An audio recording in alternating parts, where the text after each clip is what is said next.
Hello students, मेरा नाम है doctor Vikas Goyal and welcome back to my YouTube channel that is math commenters.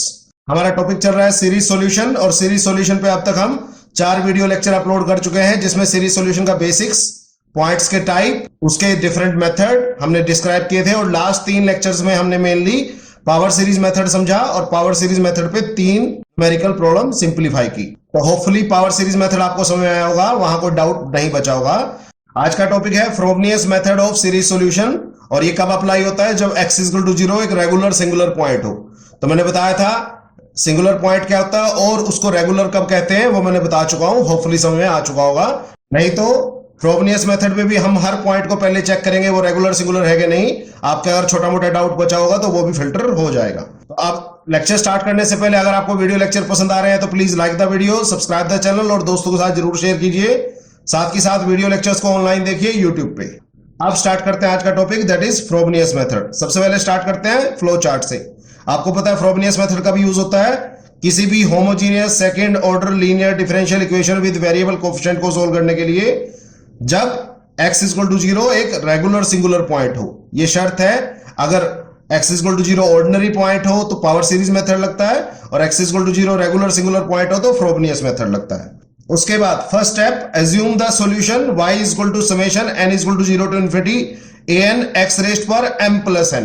Power series method में x raised पर n होता था सिर्फ, यहाँ x रेस्ट पर m प्लस n है, तो ये ध्यान रखिएगा। Here m can have any value, okay. उसके बाद आपने निकालना है फर्स्ट डेरिवेटिव और सेकंड डेरिवेटिव। उसके बाद y डिवाइड x और d square y upon dx square की वैल्यू पुट करनी है गिवन डिफरेंशियल इक्वेशन में। उसके बाद ये इंपॉर्टेंट स्टेप है, ध्यान से सुनिएगा। Put the coefficient of lowest power of x to 0। आपने x की लोएस्ट पावर के कोएफिशिएंट को 0 पुट करना है, उससे एक इक्वेशन बनेगी m की टर्म्स में और उस इक्वेशन का स्पेशल नाम है एंडाइसल इक्वेशन। क्या बोलते हैं? एंडाइसल इक्वेशन। दोबारा बता देता हूं, आपने x की लोएस्ट पावर के कोएफिशिएंट को 0 पुट करना है और we will have an equation in the terms of m which is called as indicial equation. Clear हो गया? ध्यान रखिएगा। उसके बाद हम उस एंडाइसल इक्वेशन को सोल्व करके उसके रूट्स आइडेंटिफाई करेंगे। जनरली 2 वैल्यूज आती हैं, एक को बोलते हैं m1 और दूसरे को बोलते हैं m2। अब ये जो 2 m1 और m2 की वैल्यू आई, इसके बेसिस पे फ्रोबनियस मेथड के 3 सब केसेस डिवाइड होते हैं। केस 1, अगर m1 और m2 इक्वल ना आए और उनका difference m1 minus m2 integer ना हो, तो 2 नंबरों को सब्ट्रैक्ट करके इंटीजर नहीं आना चाहिए। इंटीजर होता है 2, 3, 4, -7, -10, -20, -1 लाख, 2 लाख, जो मर्जी। तो m1 m2 इक्वल नहीं होने चाहिए और उनका डिफरेंस इंटीजर नहीं होना चाहिए, तब अप्लाई होगा केस 1। केस 1 में करेंगे क्या, वो बात की बात है। केस 2, जब m1 और m2 इक्वल होंगे, तो अगर m1 m2 इक्वल होंगे तो हम केस 2 पे चलेंगे। और केस 3, जब m1 m2 इक्वल नहीं होंगे बट उनका डिफरेंस जो होगा वो इंटीजर होगा। क्लियर हो गया? तो इस केस में m1 m2 बराबर नहीं है और उनका डिफरेंस भी इंटीजर नहीं है। इस केस में m1 m2 बराबर है, इस केस में m1 m2 बराबर नहीं है और उनका डिफरेंस भी इंटीजर है। तो इन तीनों केस को इंडिविजुअली हम देखेंगे एक एक न्यूमेरिकल प्रॉब्लम से, so that you will get ना very good idea about these particular all 3 cases. मुश्किल जरूर है बट ऐसा नहीं कि आप कर नहीं सकते, ठीक है। नेक्स्ट स्टेप है, by applying indexing reduce all the powers of x to x raised power m plus n। ये इंपॉर्टेंट स्टेप है जो आपको समझना पड़ेगा, बट जो यहां इंडेक्सिंग का कंसेप्ट है वो कंपैरेटिवली पावर सीरीज मेथड से आसान है, तो आपको पावर सीरीज मेथड से आसान लगेगा इंडेक्सिंग कंसेप्ट यहां पे। नेक्स्ट है, equate the coefficient of x raised power n plus 1 to 0, it will give a recurrence relation. तो ये इंपॉर्टेंट है, यहां से एक रेकरेंस रिलेशन और डिफरेंस इक्वेशन निकलेगी, वो सबसे इंपॉर्टेंट है क्योंकि मैक्सिमम बच्चे यहां स्टक होते हैं। उसके बाद उस रेकरेंस और डिफरेंस इक्वेशन में आपको जैसे पता है n की वैल्यूज बदल बदल के मैं किसकी वैल्यू निकाल लूंगा, a1 a2 a3 up to, आपकी मर्जी है आपने कहां तक जाना है। लास्ट पॉइंट है, जो आपका a1 a2 a3 a4 a5 जो भी आपकी वैल्यू निकली उन सबको आप किस में पुट करोगे, एज्यूम्ड सॉल्यूशन y में to get one of the solution. ये एक इंपॉर्टेंट है कि जो सॉल्यूशन निकला वो एक सॉल्यूशन निकलेगा, 2 सॉल्यूशन हमें यहां चाहिए होता है। तो कंप्लीट सॉल्यूशन डिपेंड करता है कि किस केस का वो क्वेश्चन है। तो अगर केस 1 है तो उसमें कंप्लीट सॉल्यूशन अलग होता है, केस 2 में अलग, केस 3 में अलग। तो जब हम इंडिविजुअली केस को डिस्कस करेंगे तब आपको पता लगेगा कि किस केस में क्या सॉल्यूशन आएगा। होपफुली समझ में आ गया होगा। स्टिल कोई पॉइंट ऑफ डाउट होगा तो just feel free to ask. Okay, start करते हैं केस 1। केस 1 क्या होता है, when roots m1 and m2 are district, दोनों अलग अलग हो, मतलब वो दोनों इक्वल ना हो और दोनों का डिफरेंस जो है वो इंटीजर ना हो। तो मैं बता चुका हूं, इसमें आप ट्रायल सॉल्यूशन आपको पता है क्या लेके चलते हैं, y equal to summation n equal to 0 to infinity a n x रेश पर m प्लस n, ये मैं बता चुका हूं। इसका कंप्लीट सॉल्यूशन क्या होता है? अब इस कंप्लीट सॉल्यूशन के दो हिस्से होंगे। फर्स्ट c1y, y में यहां पुट करना है m की वैल्यू m1 प्लस c2y, यहां y में m की वैल्यू पुट करनी है m2। आपके पास m1 m2 है और इक्वल टू y आपका आंसर आएगा। तो आपको y में m1 भी पुट करना है, m2 पुट करना है, c1 c2 के साथ पुट करके प्लस करके रख देना है। That will be your final complete solution of case 1। Case 2 में अलग हो सकता है, केस 3 में अलग हो सकता है। ठीक है, फिलहाल हम केस 1 पे स्टिक कर रहे हैं अपने आपको। अब एक न्यूमेरिकल प्रॉब्लम सोल्व करते हैं केस 1 पे, so that you will get ना very clear cut idea about the case 1। ठीक है, करें स्टार्ट। तो question number 5, using Frobenius method of series solve. आपको नाम मेथड का नाम गिवन है तो that's good. 2x into 1 minus x d square y upon dx square plus 1 minus x divided x plus 3y is equal to 0 about the regular singular point x is equal to 0। तो आपको point भी दे रखा है, ये भी बता रखा है रेगुलर सिंगुलर पॉइंट है, और मेथड का नाम भी दे रखा है। तो यहां तो सब कुछ ही कंप्लीट है, तो डायरेक्ट आप इसको सोल्व करने स्टार्ट कर दोगे। बट जरूर नहीं है क्वेश्चन इस तरीके से आए। क्वेश्चन आ सकता है solve the difference equation 2x into 1 minus x y double dash plus 1 minus x y dash plus 3y is equal to 0 in series। तो आपको बोल रखा है इन सीरीज इसको सोल्व करना है। तो आपको पता है, तो सबसे पहले मैं क्या चेक करूंगा, जो भी गिवन पॉइंट है, ऑब्वियसली पॉइंट गिवन नहीं है तो मैंने बताया था x इक्वल टू 0 लेते हैं। तो by default x equal to 0 को हम चेक करेंगे वो ऑर्डिनरी पॉइंट है या रेगुलर सिंगुलर पॉइंट है। अगर वो ऑर्डिनरी पॉइंट निकला आया तो मैं पावर सीरीज मेथड यूज करूंगा, अगर वो रेगुलर सिंगुलर पॉइंट निकला आया तो मैं फ्रोबनियस मेथड यूज करूंगा। इसी चीज को इन सीरीज के साथ आपको लाइन आ सकती है about the point x equal to 0। मैं बता चुका हूं इसका मतलब near the point x equal to 0, again point given है, और in the powers of x, ये भी सेम बात है। तो किसी भी तरीके से क्वेश्चन आए तो you should be very aware कि हाँ मुझे क्या करना है, डाउट नहीं होना चाहिए आपको। काफी बार मैं ये करा चुका हूं चीज। तो ये पर्टिकुलर क्वेश्चन यूपी में 2018, 2016 और 2004 में आ चुका है। ठीक है, सॉल्यूशन स्टार्ट करते हैं according to the question. Equation लिखी 2x into 1 minus x double derivative plus 1 minus x single derivative plus 3y equal to 0। मैंने इसको मान लिया इक्वेशन नंबर 1। मैं मान के चल रहा हूं कि इसमें मेथड का नाम नहीं गिवन है और पॉइंट गिवन नहीं है, तो मैं सब कुछ चेक करूंगा यहाँ पे। तो आपको पता है जो ये गिवन डिफरेंशियल इक्वेशन है ये होमोजीनियस है क्योंकि राइट हैंड 0 है, सेकंड ऑर्डर है क्योंकि डबल डेरिवेटिव पड़ा है, लीनियर है क्योंकि y डिवाइड x और d square y upon dx की मैक्सिमम पावर 1 है, डिफरेंशियल इक्वेशन है क्यों, क्योंकि डेरिवेटिव्स पड़े हैं, वेरिएबल कोएफिशिएंट है क्यों, वो सिंगल डेरिवेटिव और डबल डेरिवेटिव के कोएफिशिएंट्स में x पड़ा है। तो होपफुली ये बातें आप होंगी। अब आपको पता है सबसे पहले आप क्वेश्चन में क्या करते हैं, हेयर पी नोट की वैल्यू निकालते हैं। पी नोट आपको पता है डबल डेरिवेटिव के साथ जो पड़ा है वो पी नोट है आपका। P1 क्या होता है जो सिंगल डेरिवेटिव के साथ, और P2 क्या होता है जो y के साथ पड़ा है, तो दैट इज 3। होपफुली यहां कोई डाउट नहीं होगा। उसके बाद आपको पॉइंट गिवन हो तो वो पॉइंट पिक करेंगे, अगर पॉइंट नहीं गिवन है तो बाय डिफॉल्ट मैंने बताया x इक्वल टू 0 लेते हैं। तो जो भी पॉइंट आपके पास है उसको आप पी नोट में पुट करते हो x की जगह। तो पी नोट में x की जगह मैंने पुट किया 0, तो करो 0 put, 2 into 0 into 1 minus 0, simplify करोगे 0 आया। जैसे ही ये 0 आया तो आप कह सकते हैं ये कौन सा पॉइंट है, सिंगुलर पॉइंट। नॉन जीरो आता तो ऑर्डिनरी पॉइंट होता, जैसे ही 0 आया तो आपको पता है ये सिंगुलर पॉइंट होता है। और आपको पता है सिंगुलर पॉइंट आगे फर्दर दो टाइप का होता है, एक रेगुलर सिंगुलर पॉइंट, एक irregular singular point. Now regular irregular check करने के लिए आपको पता है किसकी वैल्यू निकालते हैं, limit x approaches to a x minus a p1x upon p naught x की वैल्यू, एक इसकी, और एक limit x approaches to a x minus a का whole square p2x upon p naught x। अब इन दोनों की वैल्यू निकालेंगे, निकालें। यहां a की वैल्यू है 0, तो limit x approaches to 0, x बचा, p1x की value that is 1 minus x upon p naught x की value that is 2x into 1 minus x। तो सिंप्लीफाई करो, x से x कटा, 1 माइनस x से 1 माइनस x बचा 1/2। तो आपको पता 1/2 क्या होता है, फाइनाइट। आप फाइनाइट बोल सकते हैं, एनालिटिक बोल सकते हैं।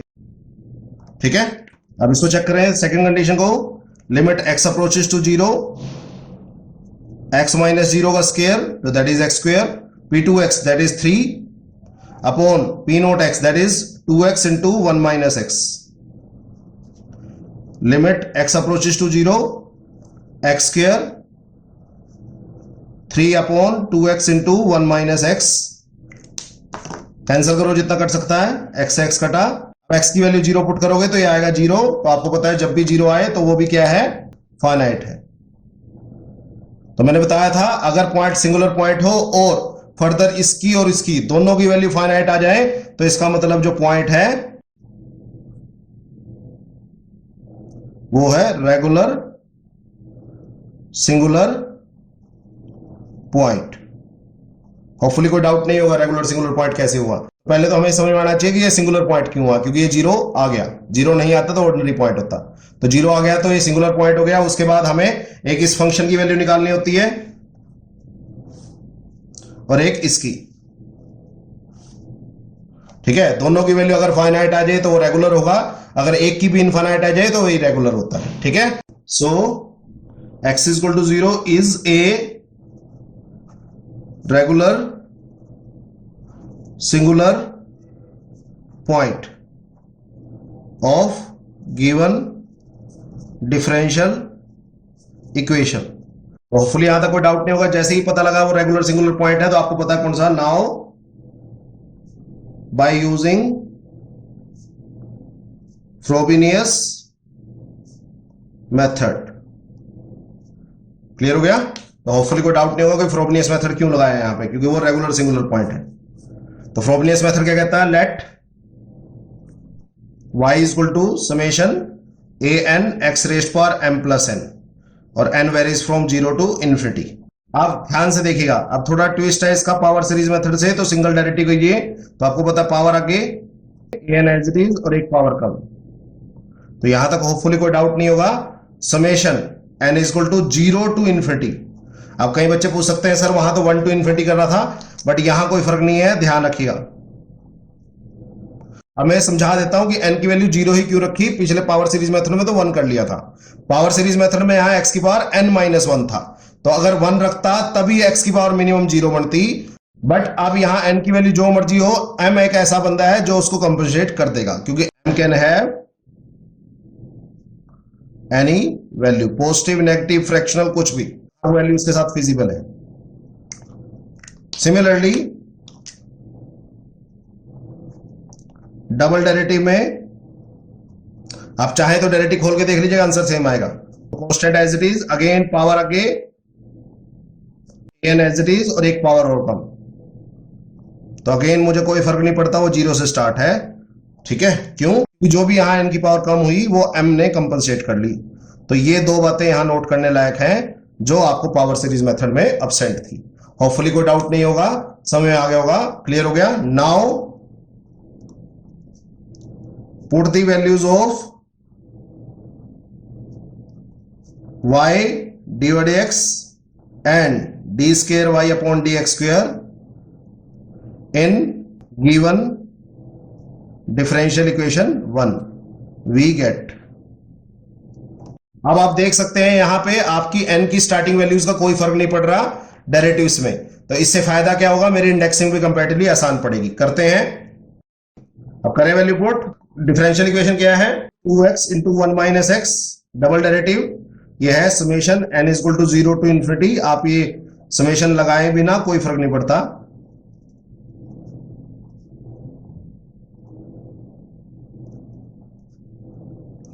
Plus 1 minus x into single derivative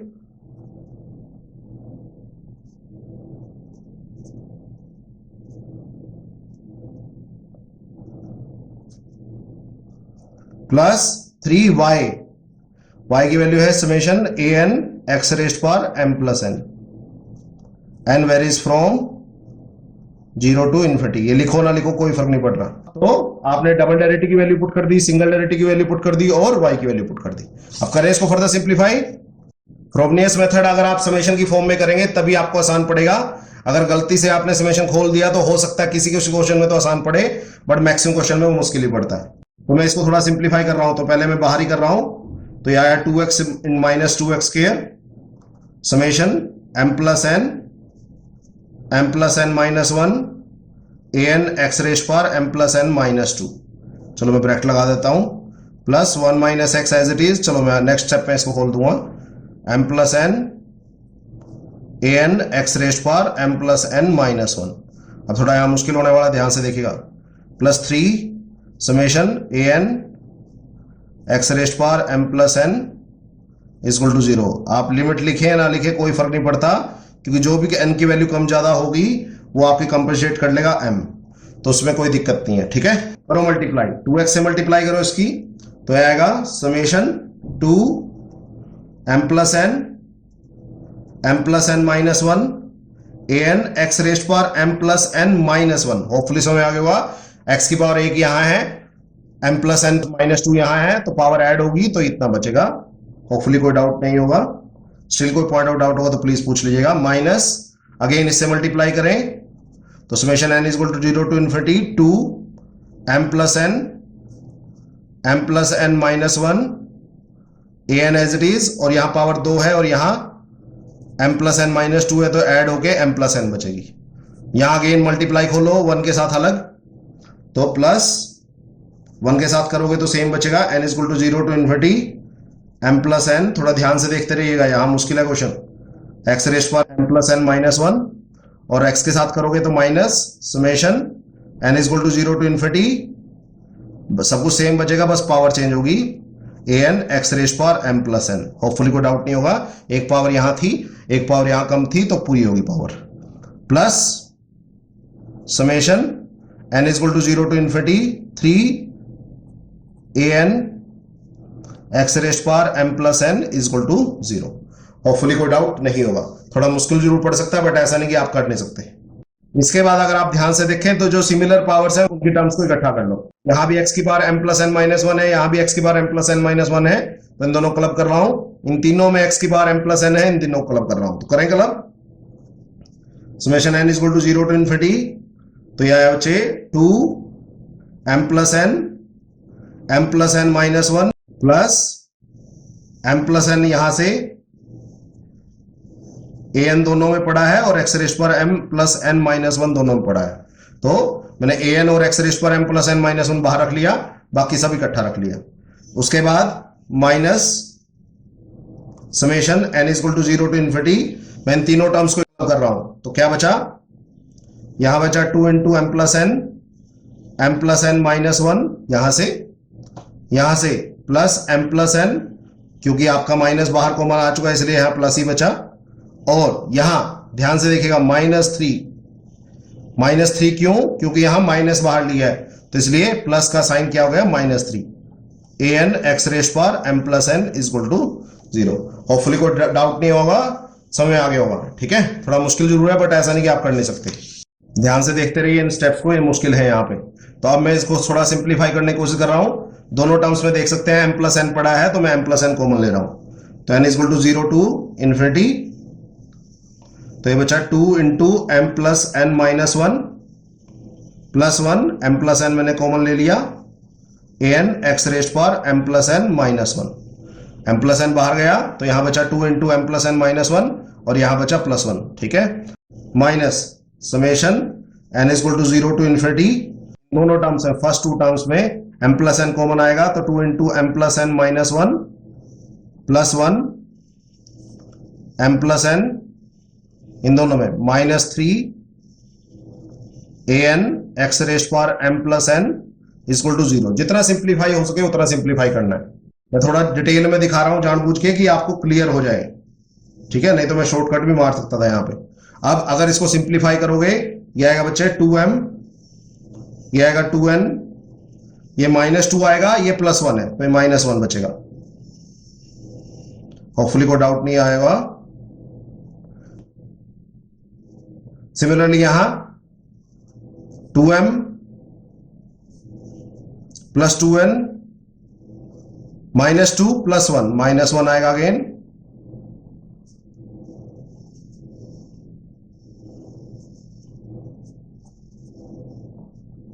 ठीक है, n is equal to 0 to infinity.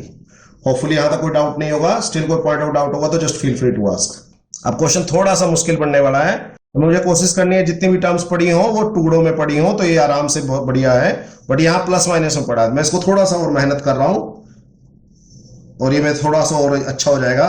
तो 2m plus 2n minus 1 m plus n an x raised power m plus n minus 1 minus n varies from 1 to infinity, sorry 0 to infinity, मैं यहां से 2 common ले रहा हूं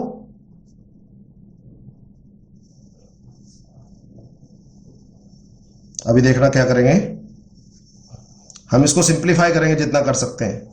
तो मैं इसकी प्रोडक्ट खोल रहा हूं, बट प्रोडक्ट ऐसा नहीं कि पूरी रैंडमली प्रोडक्ट खोल रहा हूं, थोड़ा सा संभाल के, जितना इकट्ठा रह सकता है उतना इकट्ठा रख रहा हूं। आपको यहां थोड़ी सी मेहनत लग सकती है, बट जब इसके फैक्टराइजेशन बन जाएगी, रेकरेंस रिलेशन बन जाएगा, उसके बाद काफी क्वेश्चन आपको आसान लगेगा। अगर आप एक्सपेंडेड फॉर्म में वैल्यू पुट करके करेंगे तो बहुत मुश्किल पड़ने वाला है क्वेश्चन। ठीक है, तो मल्टीप्लाई करो तो ये आएगा 2 इंटू एम प्लस एन का स्केयर, ये एम प्लस एन इसके साथ आगे, सॉरी एम प्लस एन था यहां, तो 2 इंटू एम प्लस एन का square minus m plus n minus 3।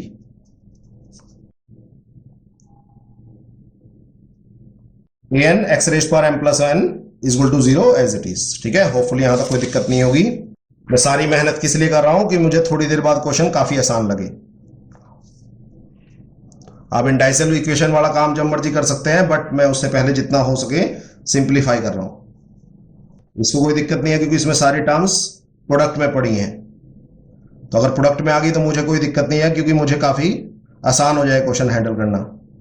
अब यहां देखिए ध्यान से, तो अगर आप ध्यान से देखेंगे तो ये m प्लस एन में एक क्वाड्रेटिक इक्वेशन बन गई। तो क्वाड्रेटिक इक्वेशन क्या होती है, जिसमें 2 पावर हो, तो यहाँ m प्लस एन का स्केयर है, m प्लस एन की सिंगल पावर है, और यहाँ कांस्टेंट है। आपको पता है क्वाड्रेटिक इक्वेशन के फैक्टर कैसे बनाते हैं, प्रोडक्ट और सम। तो प्रोडक्ट चाहिए आपको -6,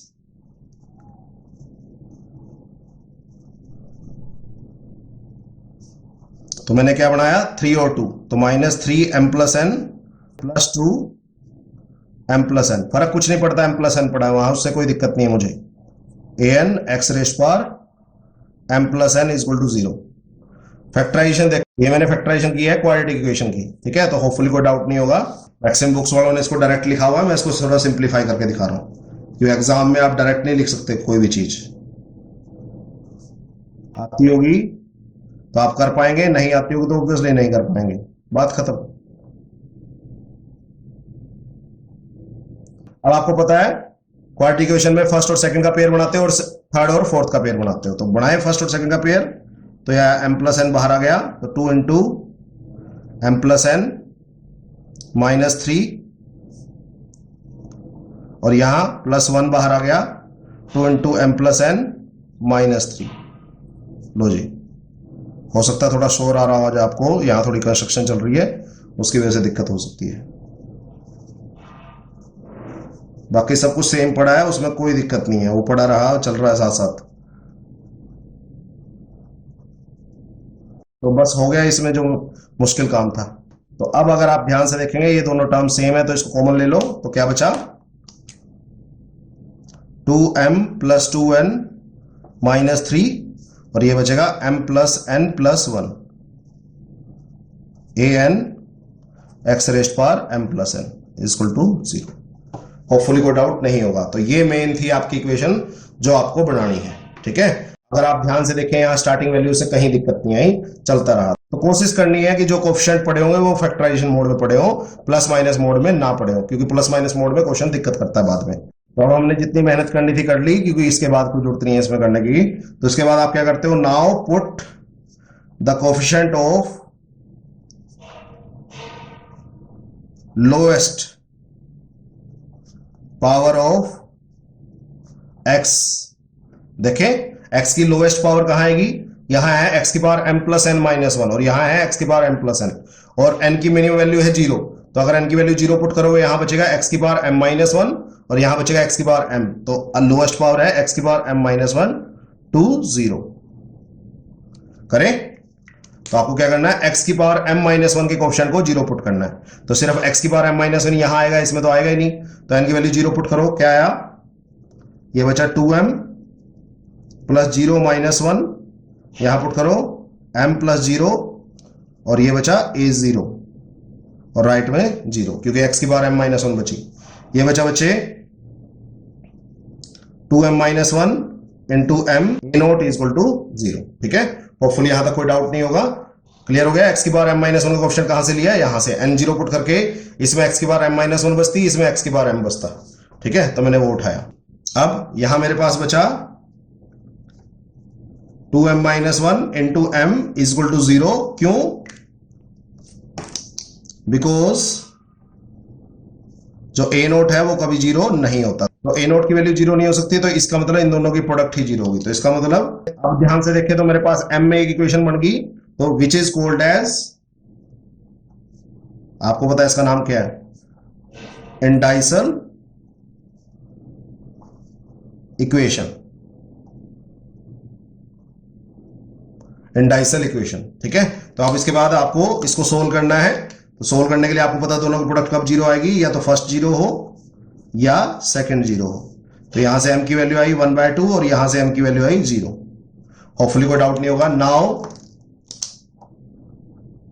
जो आपका m1 है और m2 है वो इक्वल नहीं है, एंड m1 माइनस m2 दोनों का डिफरेंस कर लो, 1/2 माइनस 0 वो आया 1/2, which is not a integer. इसका मतलब मेरा केस 1 है।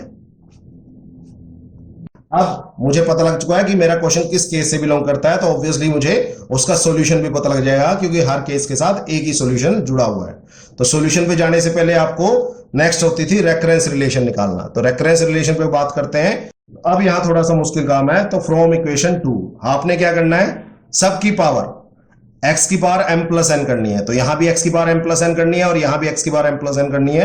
लकीली ऑलरेडी यहां x की पावर m प्लस n है, यहां भी आपको x की पावर m प्लस n करनी है। तो आपको पता है कितनी कम है x की पावर m प्लस n से, एक कम। तो n को मैं एक बढ़ा दूंगा, तो जहां भी n है वहां एक बढ़ाऊंगा। तो समेशन 2m, अब यहां थोड़ा ध्यान से देखिएगा, जहां भी n है वहां एक बढ़ाऊंगा, तो ब्रैकेट लगा लिया करो, कभी दिक्कत नहीं आएगी, क्योंकि जनरली मैक्सिमम बच्चे यहां 2n प्लस 1 कर देते हैं, तो वो गलत है। तो m plus n plus 1 an plus 1 x की पावर m प्लस n। ठीक है, तो मैंने जहां जहां n था वहां क्या बढ़ा लिया, n प्लस 1 माइनस, यहां कोई जरूरत नहीं है, summation n varies from 0 to infinity 2m plus 2n minus 3 m plus n plus 1 an x raise power m plus n is equal to 0। अब अगर आप ध्यान से देखें, मैंने n की जगह n प्लस 1 किया, तो यहां क्या अप्लाई किया मैंने, इंडेक्सिंग। बट फ्रोबनियस मेथड में इंडेक्सिंग के अप्लाई करने का n पे कोई फर्क नहीं पड़ता, क्योंकि जो भी एक्स्ट्रा बर्डन है वो कौन बियर कर लेता है, m। तो m इसके साथ प्लस में है, तो इससे यहां स्टार्टिंग वैल्यूज पे कोई फर्क नहीं पड़ता। तो ये बात आपकी नोट करने लायक है।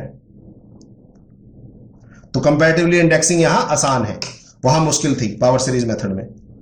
तो यह आया 2m plus 2n plus 2 minus 1 आएगा, तो प्लस 1 बचेगा, m plus n plus 1 an plus 1 x raised पर m plus n minus 2m plus 2n minus 3 m plus n plus 1 an x raised पर m plus n is equal to 0। n varies from 0 to infinity. Hopefully कोई doubt नहीं होगा। मुश्किल जरूर है question, again बार बार बोल रहा हूं, क्वेश्चन मुश्किल है, तो थोड़ा ध्यान से कीजिएगा। ये समेशन में थोड़ा सा इतना मुश्किल लग रहा होगा आपको, और अगर y की वैल्यू एक्सपेंड करके पुट करते तो बहुत टाइम लगता उसमें। तो मैं अब यहाँ x की पावर सेम है, तो मैं कॉमन ले रहा हूं, यहां बचा 2m plus 2n plus 1 m plus n plus 1 an plus 1 minus 2m plus 2n minus 3 m plus n plus 1 an के साथ x रेस्ट पर m plus n is equal to 0, और summation n varies from 0 to infinity. ये सबसे important step है। अब जिसको ये समझ आ गया, उसके बाद उस क्वेश्चन में कोई दिक्कत नहीं बचेगी। उसको ध्यान से देखिएगा। तो सबसे पहले तो आपको इक्वेशन 2 पे मेहनत करनी है, उसके बाद इक्वेशन 2 पे इंडेक्सिंग लगा के सिंपल कर लेना। Now by equating coefficient of x raised पर m plus n to 0 we get, तो सारों की पावर कर ली हमने x की पावर m प्लस n। अब उसके कोफिशिएंट को हम 0 पुट कर देंगे। तो बचा 2m plus 2n plus 1 into m plus n plus 1 an plus 1 minus 2m plus 2n minus 3 m plus n plus 1 an is equal to 0। तो अगेन आपको पता राइट हैंड साइड में 0 है, तो उसको मूव करो लेफ्ट टू राइट। तो 2m plus 2n plus 1, दोनों में से जो बड़ा है वो लेफ्ट में रखो,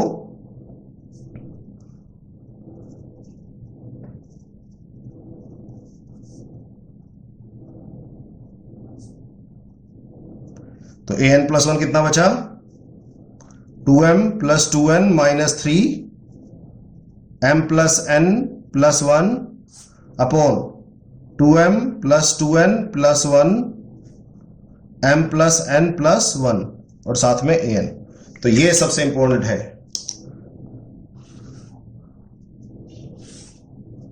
वेरी इंपॉर्टेंट। अगर आपको ये समझ में आ गया, इसके बाद क्वेश्चन में कुछ नहीं बचता, क्वेश्चन खत्म है almost. Now which is the required, आपको पता है इसको क्या बोलते हैं, रेकरेंस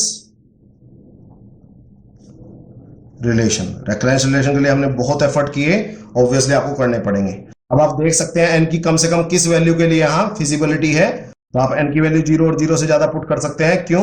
क्योंकि a0 एग्जिस्ट करता है, आपको पता है। एक इंपॉर्टेंट बात बताना भूल गया, ये कट गई पूरी term. Is the required recurrence relation, वो समझ में आ गया आपको। Put n equal to 0 in equation number 3, तो ये बचेगा 2m माइनस 3 और नीचे बचेगा 2m प्लस 1 a नोट। आपको पता है हर कांस्टेंट की value in the terms of a note आएगी, तो काफी आसानी से निकल गया। देखो अगर वैसे निकालते तो बहुत टाइम लगता। इसी तरह put n equal to 1 in equation 3, 1 put कर लीजिए। अब बस फटाफट n बदलते रहिए, आपके नेक्स्ट वैल्यू आते रहेंगे। a2 अगर n की वैल्यू 1 पुट करोगे तो यहां बचेगा 2m माइनस 1। क्यों? 2 बचेगा, 2 माइनस 3 माइनस 1 बचेगा, अपॉन n की वैल्यू 1 पुट करोगे यहां बचेगा 2m प्लस 3 और साथ में बचेगा a1।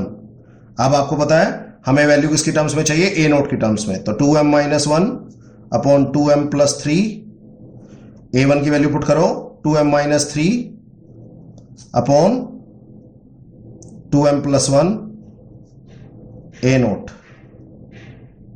करो सिंप्लीफाई, a2 आएगा 2m minus 1 into 2m minus 3 upon 2m plus 3 into 2m plus 1, तो जितना भी आया a नोट। ठीक है, तो उसमें तो ज्यादा मैं आपकी हेल्प नहीं कर सकता, जो वैल्यू आई आपको वो एज इट इज पुट करनी पड़ेगी। तो आपका a1 आ चुका है, a2 आ चुका है। अब 2-3 वैल्यू और निकाल लेते हैं। Now put n is equal to 2 in equation 3, करें put, n is equal to 2 put करो, ये आएगा a3 प्लस n की वैल्यू 2 पुट करोगे ये बचेगा 4, 4 माइनस 3 1 अपॉन 2m, यहां 2 पुट करोगे 4 प्लस 1 5 इंटू a2।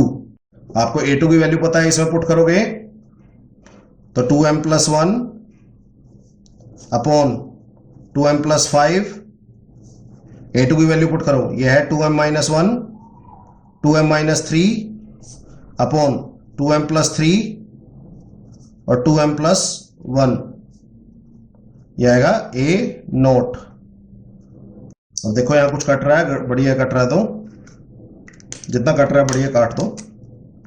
तो इसलिए फैक्टराइजेशन करने का फायदा था, क्योंकि जल्दी जल्दी कट जाती है टर्म्स।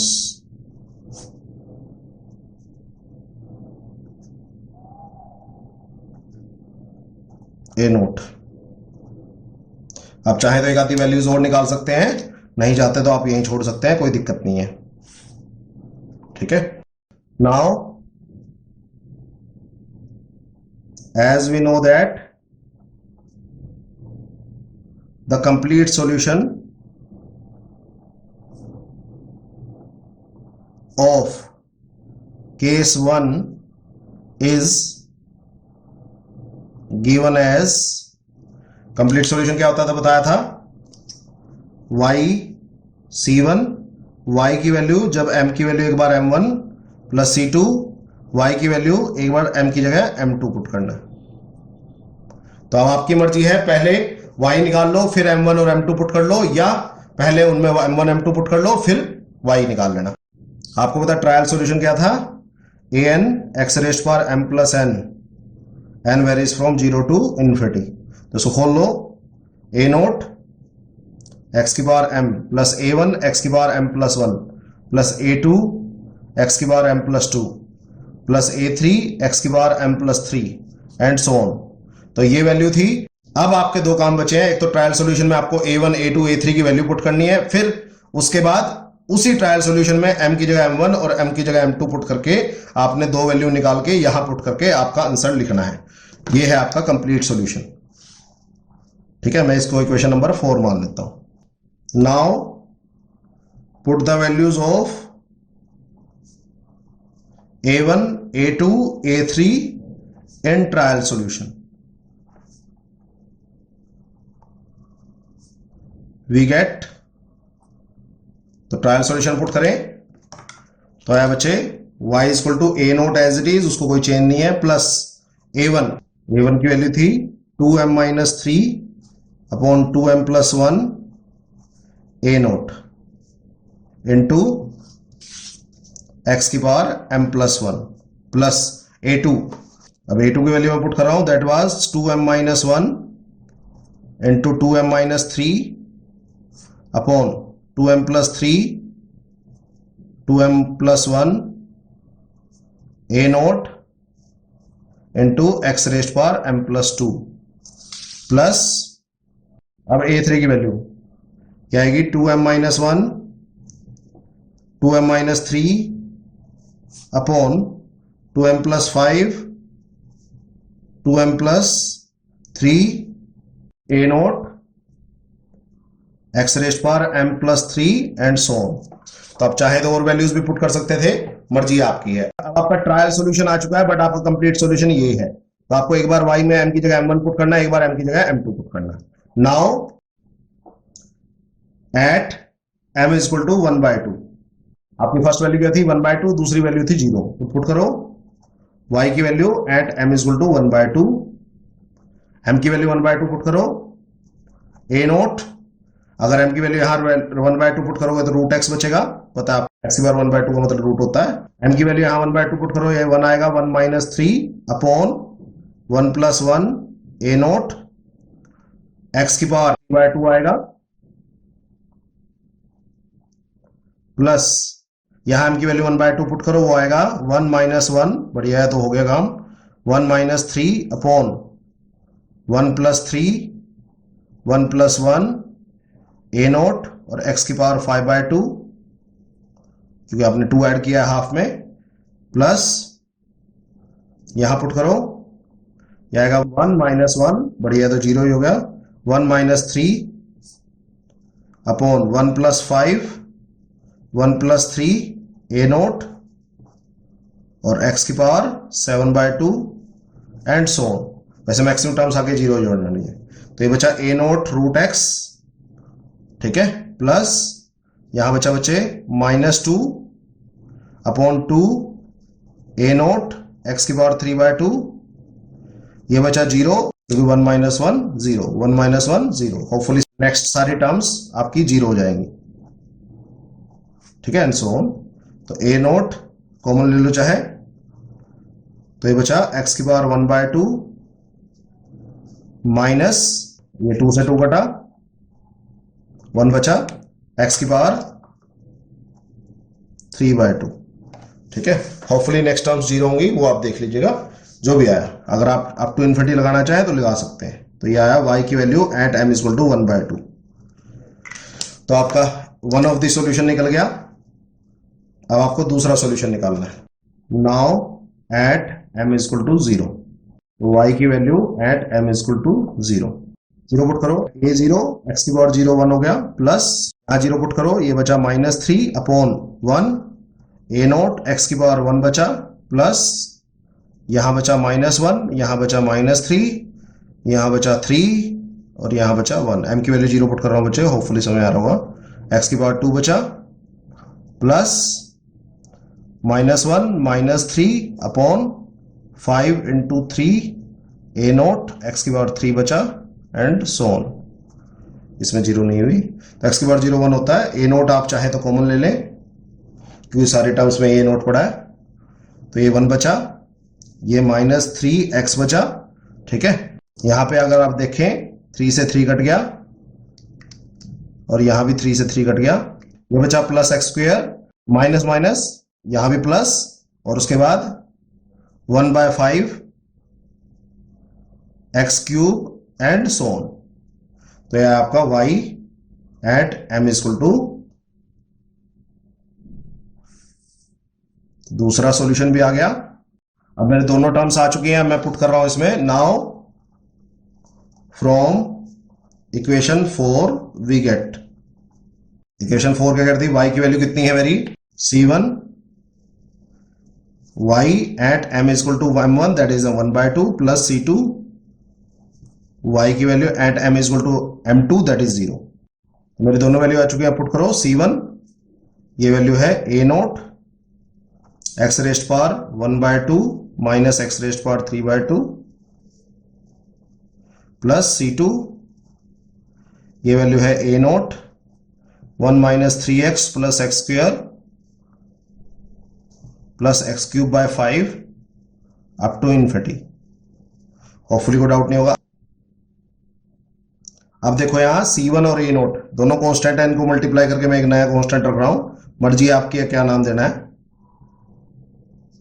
प्लस c2 और a0 अगेन दो कांस्टेंट है, इसकी जगह मैं नया नाम दे रहा हूं। तो अल्टीमेटली आंसर में आएंगे दो कांस्टेंट ही, चाहे क्योंकि मैंने आंसर a0 की टर्म्स में छोड़ा था, बट आंसर में आएंगे दो constant he, which is the required complete solution of given differential equation. तो हो सकता है आपको थोड़ा लेंथी लगाओ, मुश्किल लगाओ, बट अगर आप ध्यान से करेंगे तभी आप फ्रोबनियस मेथड को कर पाएंगे। काफी लेंथी क्वेश्चन है इसके, तो थोड़ा ध्यान से आपको करना ही पड़ेगा। तो एक बार फटाफट क्वेश्चन को रिवाइज कर लेते हैं। This was the differential equation, आपको फ्रोबनियस मेथड से करना था और एट एक्स इक्वल टू 0 वो आपका रेगुलर सिंगल पॉइंट गिवन था, नहीं तो दूसरी तरीके से आता तो आपको regular point single point check करना पड़ता। तो सॉल्यूशन स्टार्ट किया। गिवन डिफरेंशियल इक्वेशन ये है, आपने P0 P1 P2 निकाला। आपको पता अगर कोई पॉइंट गिवन हो तो वो लेते हैं, नहीं गिवन हो तो 0 लेते हैं। तो मैंने एक्स इक्वल टू 0 लिया, मैंने P0 की वैल्यू चेक की, y 0। आपको पता है जब भी 0 आए तो सिंगुलर पॉइंट, अगर सिंगुलर पॉइंट आए तो उसको रेगुलर इरेगुलर चेक करना पड़ता है। रेगुलर चेक करने के आपको इन दोनों की वैल्यू निकालनी होती है। अगर इन दोनों की वैल्यू फाइनाइट आए तो वो रेगुलर होता है, अगर दोनों की वैल्यू में से एक भी इनफाइनाइट आ गया तो इरेगुलर होता है। उसके बाद जैसे मुझे पता लगा मेरा जो पॉइंट है वो रेगुलर सिंगुलर पॉइंट है, तो मैं कह सकता हूं मेरे पास मेथड कौन सा लगेगा, फ्रोबनियस मेथड। तो फ्रोबनियस मेथड का सोल्यूशन ये होता है an x रेस्ट पर m plus n, m can have any value. अब सिंगल डेरिवेटिव निकाला, डबल डेरिवेटिव निकाला, जो मेन नोट करने वाली बात है, पावर जरूर एक कम होगी, x की यहां भी और यहां 2 कम होगी, बट आपका स्टार्टिंग वैल्यू यहां चेंज नहीं होती, क्योंकि जो भी n की पावर में कम ज्यादा होता है वो हमेशा m कंपनसेट कर लेता है, तो स्टार्टिंग वैल्यूज पे कोई फर्क नहीं पड़ता। तो इसलिए इसमें समेशन का फंडा थोड़ा सा कंपैरेटिवली आसान पड़ता है पावर सीरीज मेथड से। ओके, तो उसके बाद तीनों की वैल्यू पुट की गिवन डिफरेंशियल इक्वेशन में। उसके बाद जितना भी सिंप्लीफाई हो सका मैक्सिमम मैंने किया। उसके बाद मैंने x की बार m प्लस n माइनस 1 की 2 टर्म्स थी, उन दोनों को क्लब कर लिया, और x की बार m प्लस n की 3 टर्म्स थी, उन तीनों को क्लब कर लिया। उसके बाद ये वाला काम थोड़ा प्रोसीजर थोड़ा मुश्किल है। फर्स्ट टर्म में तो ऑलरेडी 2 टर्म्स प्रोडक्ट में आ गई, बट सेकंड में ऑलरेडी 2 टर्म्स प्रोडक्ट में नहीं आई, यहां तो एक प्लस माइनस में टर्म पड़ी है। तो इट्स ऑलवेज गुड कि आप इसके जितने ज्यादा हो सके फैक्टर बनाइए। तो मैंने इसको क्वाड्रेटिक इक्वेशन बना के उसके फैक्टराइज करके फिर मैंने इन दोनों टर्म्स को प्रोडक्ट में ला दिया। प्रोडक्ट में लाने से काफी काम आपका आसान हो जाएगा लेटर स्टेजेस पे, आप देख सकते हैं। तो उसके बाद आप क्या करते हैं, x की लीस्ट पावर के कोएफिशिएंट को आप 0 पुट करते हैं। आप देख सकते हैं अगर आप n की वैल्यू 0 पुट करें तो x की लीस्ट पावर x की बार m-1 आएगी, तो उसके कोएफिशिएंट को मैंने 0 पुट कर दिया। उसको कोएफिशिएंट को 0 पुट करने से जो इक्वेशन बनती है उसको बोलते हैं डाइसर इक्वेशन, और वहां से m की जो 2 वैल्यूज आती हैं वो डिसाइड करते हैं कौन सा केस लगेगा। तो m की जो दोनों वैल्यू हैं वो डिफरेंट है, बट उनका डिफरेंस इंटीजर नहीं है, इसलिए केस 1 अप्लाई होगा। केस 1 में मैंने बताया था सोल्यूशन क्या होता है। और उसके बाद हम क्या करेंगे, इंडेक्सिंग अप्लाई करके x की बार m प्लस n करेंगे। तो यहां इंडेक्सिंग अप्लाई कर ली, बट फिर भी स्टार्टिंग वैल्यू चेंज नहीं हुई, ये इंपॉर्टेंट बात है। तो थोड़ा सा आसान पड़ता है यहाँ पे इंडेक्सिंग अप्लाई करना पावर सीरीज मेथड से। उसके बाद मैंने दोनों टर्म्स को इकट्ठा किया, तो उसके बाद मैंने उसके कोएफिशिएंट को इक्वेट टू 0 कर दिया। वहां से मेरे पास एक रेकरेंस रिलेशन आ गई, तो that is quite easy for me, क्योंकि जैसे रेकरेंस रिलेशन आएगी उसके बाद सिर्फ आपको n की वैल्यू चेंज करनी है और आपको कोएफिशिएंट पे कोएफिशिएंट मिलते रहेंगे। तो अगर आप एक्सपेंशन फॉर्म में करते तो आप x की बार m-1 का, फिर x की बार m का, फिर x की बार m+1 का, m+2 का कोएफिशिएंट कंपेयर करते करते थक जाते हैं, तो वो लंबा प्रोसीजर है, इसलिए मैं रेकरेंस रिलेशन हमेशा प्रेफर करता हूं। तो यहां से an+1 की वैल्यू आ गई, मैंने n की वैल्यू 0 पुट की, 1 पुट की, 2 पुट की, तो वहां से मेरे a1 a2 a3 की वैल्यू आ गई। तो जैसे ही मेरी A1 A2 A3 की वैल्यू आ गई मैं ट्रायल सोल्यूशन निकाल सकता हूँ, उसमें कोई दिक्कत नहीं है। बट आपको पता है कंप्लीट सोल्यूशन आपका ये है, तो ट्रायल सोल्यूशन निकाला मैंने पहले, ठीक है। कंप्लीट सोल्यूशन निकालने के लिए आपको दोनों m की वैल्यू 1 by 1 पुट करनी है इसमें। तो पहले m की वैल्यू 1 by 2 पुट की, यह आंसर आया। फिर m की वैल्यू 0 पुट की, ये आया। उसके बाद जो भी दोनों वैल्यूज आई अपने उठा के कंप्लीट सोल्यूशन में पुट कर दी, तो ये आया आपका फाइनल सोल्यूशन। C1 भी कांस्टेंट है, A0 भी कांस्टेंट है, उसका नया नाम दे दिया A, C2 into A0 का नाम दे दिया B। तो दैट्स ऑल अबाउट इट। तो A और B यहाँ कांस्टेंट है। तो होपफुली समझ आ गया होगा। स्टिल कोई पॉइंट आउट डाउट होगा तो just feel free to ask. काफी लेंथी लेक्चर हो चुका ऑलरेडी, थोड़ा ध्यान से पढ़िएगा, मुश्किल क्वेश्चन है, ठीक है। एक बार एक क्वेश्चन समझ आ गया, उसके बाद टाइप 2 टाइप 3 पे बहुत ज्यादा टाइम नहीं लगने वाला, क्योंकि जो मैक्सिमम टाइम कंज्यूम होता है बच्चों का इस पूरी फ्रोबनियस मेथड में वो होता है रेकरेंस रिलेशन निकालने तक। उसके बाद इतना मुश्किल नहीं पड़ता। तो आज के लिए इतना ही।